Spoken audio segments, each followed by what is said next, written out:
So let's begin. With the constant upgradation of technology, the medium of customer experience is also changing. This session is really interesting as we have some experts who will be sharing their insights on the future of customer experience. Let's welcome first Rachel Dawson.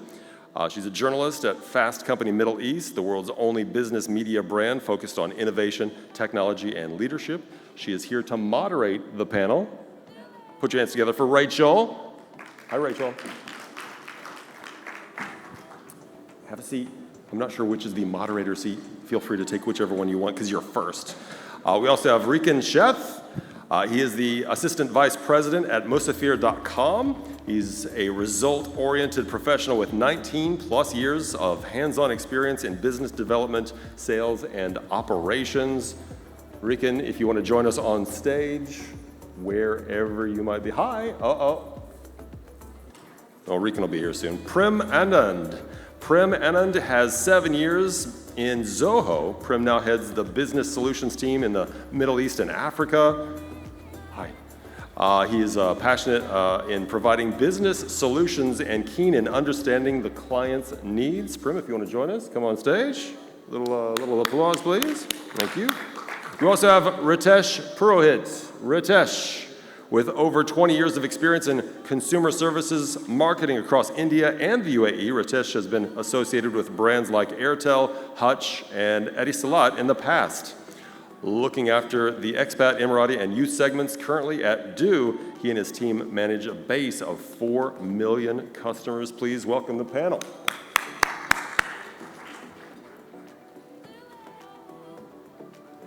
Good afternoon, everyone. I know that this is the first panel after lunch, so we'll keep it light. For the next 30 minutes, we're really going to drill down into the future of customer experience. And joining us today are experts from varied fields, and I think that's great because they're really on the front lines of what's happening. They know what's hot and what's not when it comes to CX. Perhaps I could just start with given that customers' goalposts of great experience are constantly shifting, how can brands really stay ahead? Rikin, I'll start with you since you're right here. Hi everyone. Can you guys hear me? No. His mic. Let's see if this works. No, this one's not working either. The handheld mics, can we have the handheld mics working, please? Oh, here, this one works. I'll give you this one. Or that one. Now, who doesn't have a Can you guys hear me? microphone? I guess, yes. I'm sure everyone's had a good lunch, right? Is everyone looking here? Or are we still engaged in our phones? Sorry. So just coming back to your question, Rachel, I think I come from Musafir, Musafir.com, and we are not Al Musafir, we are not Masafi, the water brand, but we are an online travel company. I think pandemic has taught us a lot of lessons when it comes to customer experience, and it is really important that we categorize our customers into at least 3 kinds of buckets in terms of understanding whether they are digitally savvy, they are digitally great, or they are just not digital. So I think that's one of the stuff that we do in terms of understanding our customers before we get into customer experience. Right. And Prem, I know that your background is a bit different. You're a tech enabler. But just to add on to the question, how do you say that brands can sort of strike a balance between the immediate future and the noise that is going on and we're all busy trying to solve, while prioritizing the longer term goals of CX? Sure. So I think the first and foremost thing we have to do is focus on what customers need. It's not about what you have. So let's say in terms of sales, we always focus on what we have and how to sell it to them. In terms of support, if somebody asks that, then we always try to resolve that question. So in order to stay ahead, and if you want to move a bit more faster in the market, then I think you have to focus on what customers want and sell what you have in an appropriate manner. And in terms of support, then if you want to give a better experience to the customers, then you have to focus on the end goal, not the immediate result. So if somebody is coming up for an issue, then it's not that they have to solve only that issue. They have to see if they solve that issue, how to not take care of that issue in the longer term. Right. I think that is how. Ritesh, do you agree with the opinion shared, and what's your take on it? Yeah, definitely. I think a couple of things, of course, what they've said is very relevant. But in addition to that, I think what I'd like to add on is, and this is one of the things that we did at Do, was sort of look internally as well into how we're approaching the entire customer experience part of it, right? So probably a couple of years ago, customer experience was maybe standing separately in a separate silo within a call center or customer service department. So what we've done over the last couple of years is sort of gotten a customer experience role defined within the marketing team itself. So while we have different segments sort of defined in terms of, say, a premium segment or a mass segment, looking at, say, postpaid or prepaid, so within prepaid also we have someone specifically looking at customer experience as a function. And their role sort of doesn't, it's not secondary, sort of they're integrated to the part of developing a product, sort of designing the entire journey of the customer right from the start till the end, how can they subscribe, unsubscribe services, what are the channels they can use and so on. So that was one. And the second part which we also did was, while we defined these roles, we actively looked for people who were not from the telecom industry to fulfill these roles. So the idea for that was quite obviously, some of us have been in telecom or in the industry for a while. So you get a little jaded in terms of the way that you look at things, and you don't probably have the new ideas that you get. So we looked at people from banking, we looked at people who'd come in with experience from OTT, companies and stuff like that, to sort of help us get that slight edge which we were not having in terms of, our. Right. So it's all about including and being really grounded in the fact that we can learn from different perspectives. Definitely. Yeah. Definitely. Okay, so any conversation that's relating to the future, whether it's in marketing or CX, I think we need to come to terms with a few facts, especially in marketing. We know that the future is today. We are all dealing with a customer that's extremely impatient, and now is often too late. So how are you integrating this expectation into your strategy? Any of you can go first. I think what we've done is categorically, we've identified what is the kind of customers that we have. What we've done is we've attached some measurable KPIs in terms of customer satisfaction. What we've done is we've actually picked up the phones, spoken to our customers, what exactly is their need in terms of a product and in terms of service. We've gone back to technology and told them to start building certain products related to customer feedback. Most of the companies, most of the brands start with technology and end with customer experience, and they don't realize that there's been a big miss in terms of the business or the ROI that is what is expected at the end of the day. Because most of the companies do not have a CX option as a part of their ROI or budget. So it's an extremely important thing that we understand customer experience from the customer itself and not from the competitors or from your previously done marketing campaigns, but use the actual feedback, desires, needs, services of the customer, and then design your product and better your services. Right. Prem, I saw you nodding, so if you have something to add to... Sure, I think you made a very good point in terms of using technology and where we have to use technology.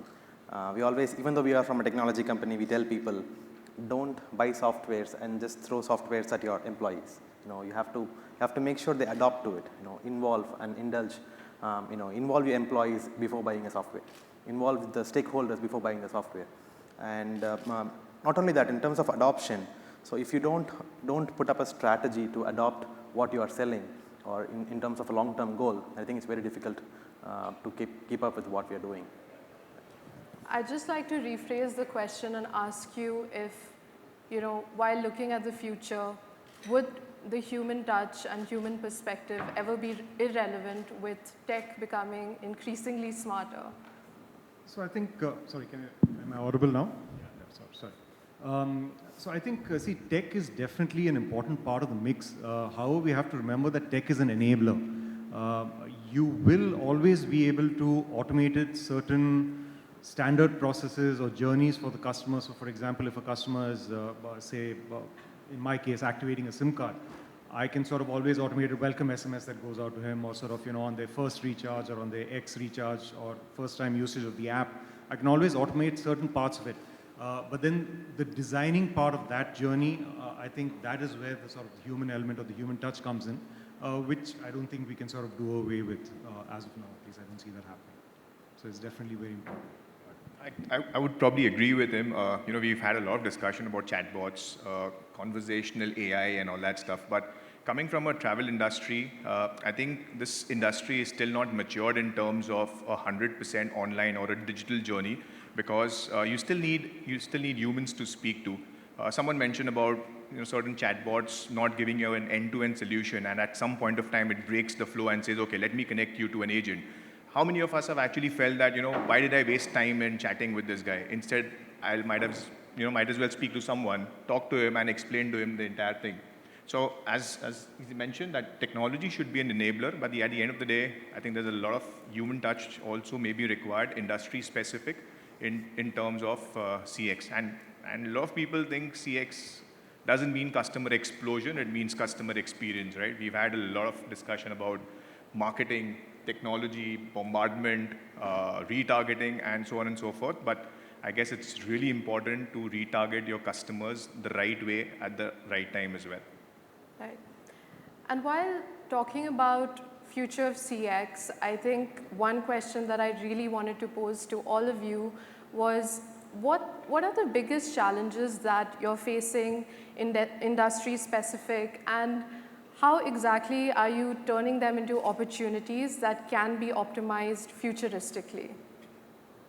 So again, speaking from experience and what we're experiencing at Do, I think the benchmarks are changing so fast for customers, right? So, I mean, there must have been a time where if I'm interacting with a travel agency, for example, or a travel company, my benchmark would have been another travel company. However, now given the exposure that customers have to various apps, various organizations, their customer experience, your benchmark doesn't stay that, right? So I mean, if I walk into a store right now, any other store, my benchmark always probably goes back to the first time I walked into an Apple store, and I could get done with purchasing a phone, no receipt within a few minutes, and I was like, am I missing something here? So to that extent, I think that is one of the biggest challenges that all of us face as marketers, right? Because your benchmark is no longer within your industry; it's sort of across industries, and how we tackle that is the key. Sure. From technology perspective, I think the most or the highest challenge we face is tracking.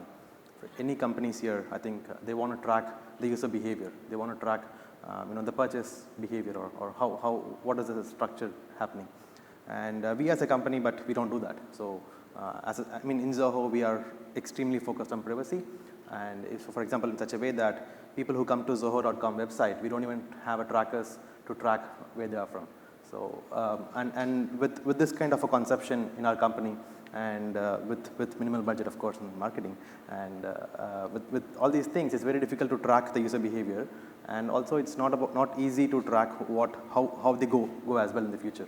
I think that is one of the most important and challenge which we face. Also, it is very difficult to track the ROI. So if we come to this event, then if we don't track the users, it's very difficult to track the ROI. Right. And Rikin, if you could share any instance where you probably felt internally that you sort of didn't succeed, or there was a moment in time where you turned a learning lesson into your strategy of CX. If you could share that and enlighten us.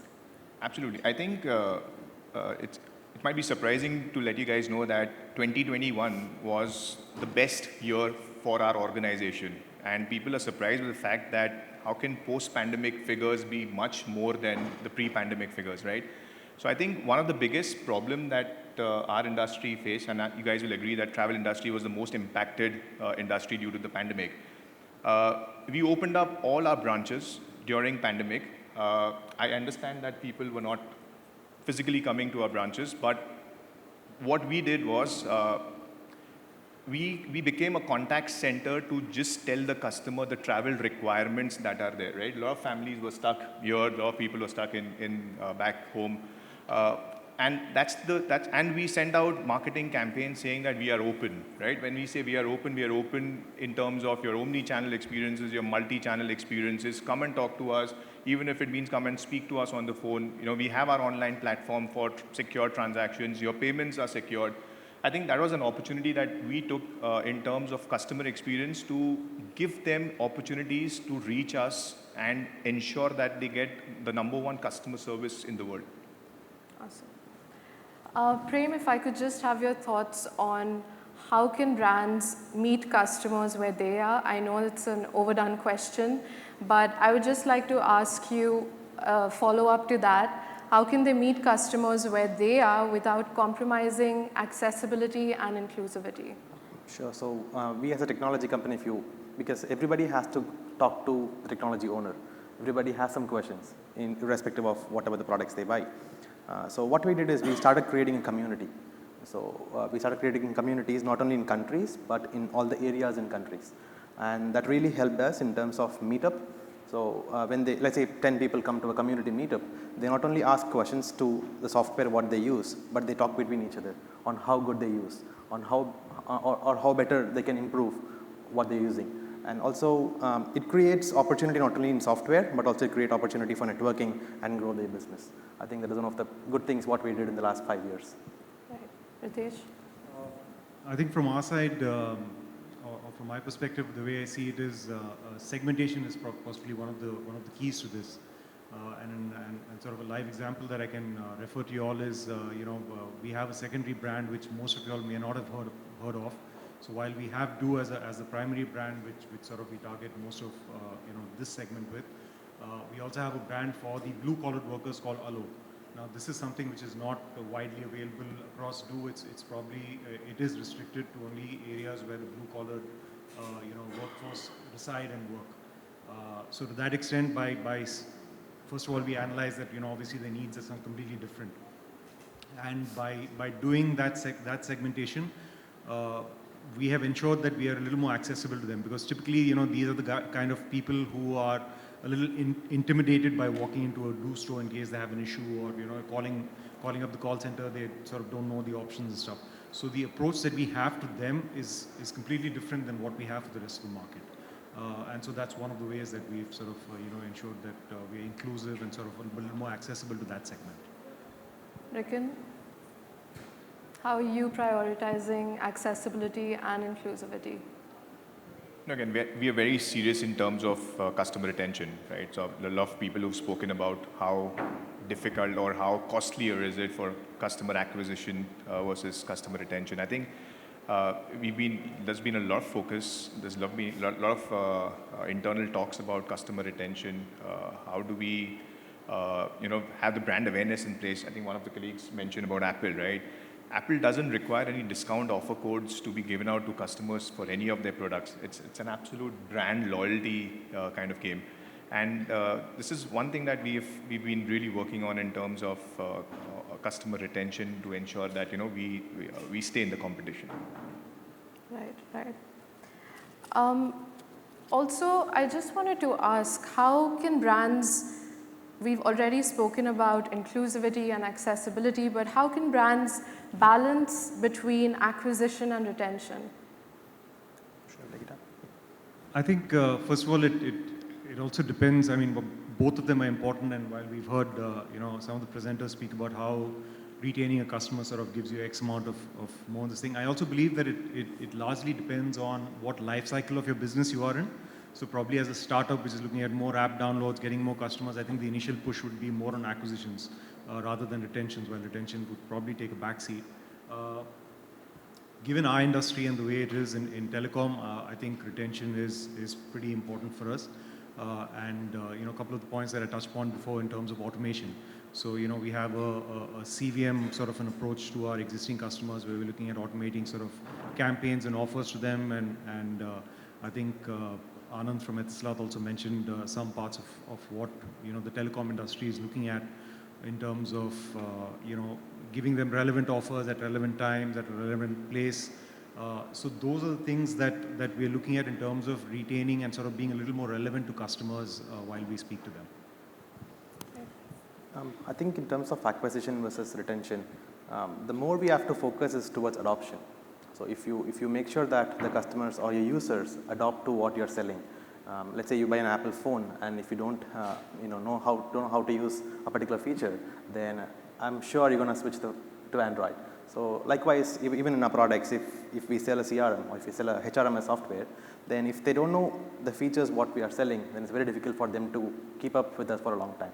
So in order to retain them, then I think we have to do more on adoption strategies. So bringing more to account management, be in constant touch with them, talk to them, understand what they want, and that is how we can acquisition in the future.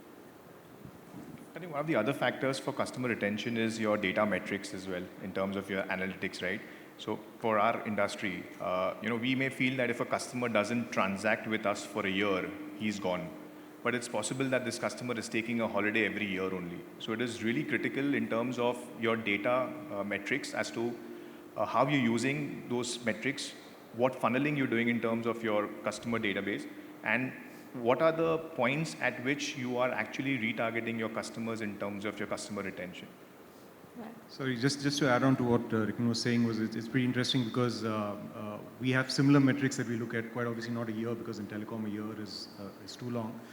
But I think in telecom as an industry, and I've been with various companies in the telecom industry, I think a 30-day and a 90-day period is what we typically look at, right? So if a customer sort of used you within 30 days, and then you can further subsegment that into the last 15 days, if they made a usage, if they done something X, Y, Z, how do you target them? And once a customer sort of not touched you for, say, 90 days or so, then, I mean, like you said, it's as good as sort of considering them as gone from your system. Yeah. Now I just want to understand a little bit about, how do you sort of discover your authentic customer experience strategy, and how do you not just inculcate the authenticity of your brand into it, but also stay away from copycat culture?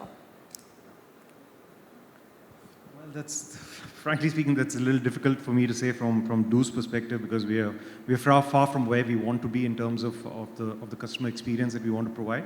However, I mean, generally speaking, how does one be authentic to sort of give authentic customer experience? There's obviously no one size fits all. It depends on what your brand stands for and what your brand values are and how you sort of want to project yourself, right? So, for example, if you travel Virgin Airlines, I mean, the people serving you out there will be more friendly and, more, it'll be like speaking to a friend. So to that extent, that's the sort of customer experience that they give. And whereas you go into an Emirates or something, it may be a little more formal, because that's the sort of vibe that they'd like to give out. So it really depends on what your brand is, what your brand stands for, that the customer experience sort of flows out from. I think what we did in terms of being as close to the customer is we made sure that we are adopting a strategy of something called transnational localism. So we not only hired experts to talk about our products, but we also hired the person who can talk local language. So if somebody is phoning Zoho, and if they are talking in Arabic, and if we don't talk back in Arabic, then that is the first step we lose as a customer. So we made sure that is the first move we did in terms of de-strategizing or decentralizing where from one company into multiple branches and hiring the local people. I think that is the way we can stay closer to the customer, and we can give more to what they ask. So I think it's very simple to look at your competitors or your peers and do your strategy based on what they are already marketing, right? But I think it is extremely critical to know what your competition is doing, not copy them blindly, but if they are good, of course they are good. Use their ideas to make sure that you channel those ideas in a way that will be benefited to your company and your customer. There's no harm in copying customers, and I'm a high advocate of the fact that it's okay to copy customers, but do it the way it will benefit your customers and it'll help in customer retention for your organization. Right. I think also adding on to that, I think even not only looking at competition, we're looking at other industries as well, right? I mean, like Apple could be a gold standard in terms of customer experience within the store that they offer. So, I mean, it may not necessarily be only competition. You could always look at sort of other industries and benchmark yourself against them as well. Yeah. Just another question that's not really, industry specific to you. Which brands do you think have really cracked the right mantra? I know we're all talking about Apple, but other than Apple, maybe local brands that, other than your own, that you look up to? No, definitely. I think the couple of ones that I mentioned that I've experienced out here is Emirates. I mean, if you ever travel, of course, the economy class services are something, but even if you get the experience, chance to travel the business class something, I mean, the sort of entire thing that it's an entire different space that you're entering, and then, the interactions that you have with their people also is completely different. I also mentioned Virgin Airways, so that's another thing that, so these two brands I think off late have sort of resonated with me in terms of the way that they've been approaching their customer experience. Sure, I think I'll echo Emirates because I'm a frequent traveler, and they always give a better experience in terms of whatever we are. And apart from that, on top of them, I can bring up is Carrefour.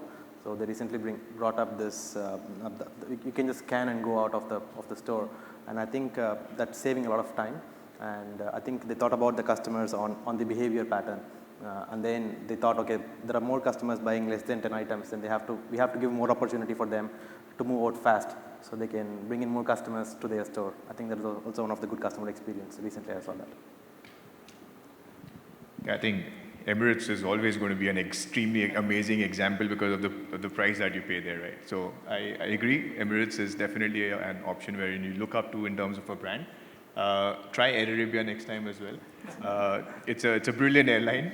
You'll probably have the same kind of experience. It's easier to go in and out of Sharjah airport as compared to Dubai airports. But yeah, on a serious note, I'm a big fan of Aldo shoes. Yeah, if ever you get into the Dubai Mall Aldo store, and again, I don't get paid by Aldo for saying this, but I think within a few seconds they will really know what you need.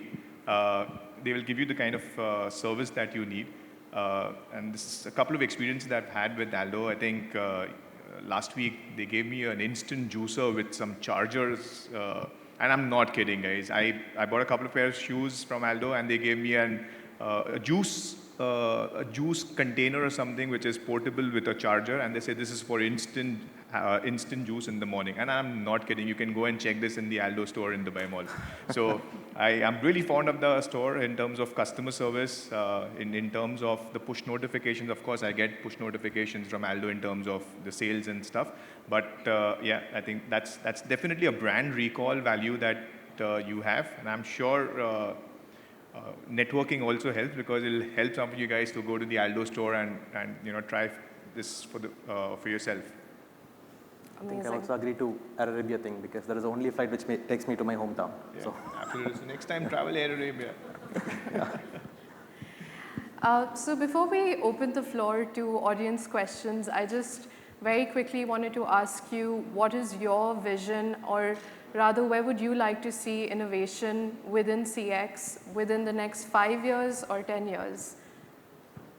I think from my end is, the CX part is not CX on its own. Like, we have various data points, data touch points where the customers sort of come in and interact with us. I think getting that all coherently into one place where, we can sort of see the entire journey or the different interactions that a customer has had with us, I think that is something which sort of would be a key game changer for us in the coming years. So I think in the next 5 to 10 years, people will, instead of focusing more on CX, they will also start focusing on EX, which is employee experience. So if you keep your employees happy, for sure employees will keep their customers happy. I think, and also the users are adapting to it in the more frequent manner, and we could see a lot of happy employees here. And I think that is the future in the next few years. That's a fantastic point that he's touched on, because no one talks about employee satisfaction and everyone talks about customer satisfaction. And I would 100% agree on this. Like, as long as we are able to keep our employees happy, that will immediately reflect on the CX parameters in case if there are any. I think what I want in terms of organizations to have certain budgets, certain finance kept aside for only CX enhancements, and not expect an ROI out of it, because some of the organizations have mentioned about ROX and return on experience and all that stuff. But again, these are not completely measurable KPIs, and as long as we are able to develop ourselves to ensure there's great customer service in addition to all the technology innovations that is happening with a human touch, I think that's what probably we want to be in the future. I have to ask you, just to follow up to that, I think everything that you've said sort of touches at the heart of what lies within marketing. So how relevant do you say would empathy be in the future? And we can talk Star Trek and Star Wars future as well. But just in terms of understanding your customer, understanding the trends, how important is it to challenge empathy, and not in a way that it's just ticking the box that yeah, sure, I have the data, I understand the customer, but in a way that it really adds value and takes the organization forward. I think that's going to be at the core of any customer experience, right? I mean, empathy is as soon as you understand what a customer is going through at any point, of the interaction with you, you're going to be able to sort of, try and fix the issues that they have. Which is why we are trying to keep ourselves a little fresh by getting in some fresh blood from other sort of industries, trying to look at what, benchmark ourselves against, companies which are not telco based and so on.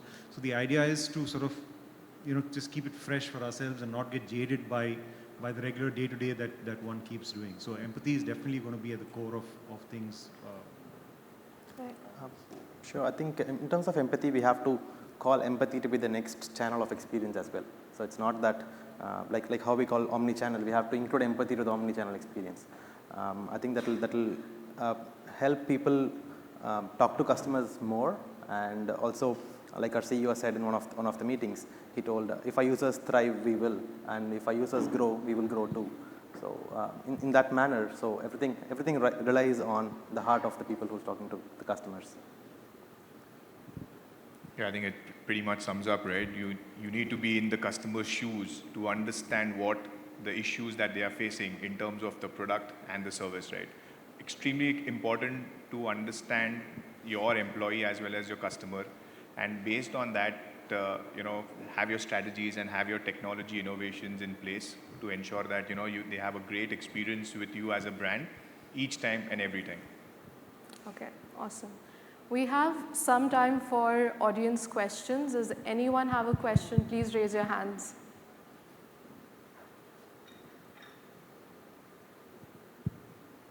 No one? Don't be offended. It means you did your job really, really well. Anybody question real quick? It does say time's up, but if anyone does have one. No? I think you did really well. Thank you for running that panel. That was so good. Give it up for the panel, please. Thank you.